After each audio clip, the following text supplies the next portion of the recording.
তো পার্টি আমরা গেছিলি আজকে পোড়াটি, আর পোড়াটি আমাদের সাথে হলো জুতা চুরি, তারপর কালী পুলিশ কাকু, তারপর এমন এমন ঘটনা ঘটলে তোমরা পুরো ভিডিওটা না দেখলে বিশ্বাসই করতে পারবে না।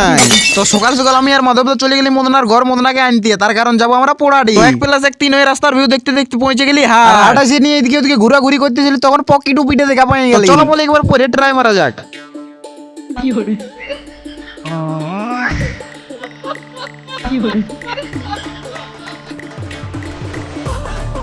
আর হাতে 2.5 ঘন্টা এদিকে ওদিকে ঘোরাঘুরি করার পর যাবো বলতেছিলি মলে ঢোকার জন্য জুতা গেলে খুলেছিলি, আর সেই টাইমে এত বড় কেস হয়ে যাবে না।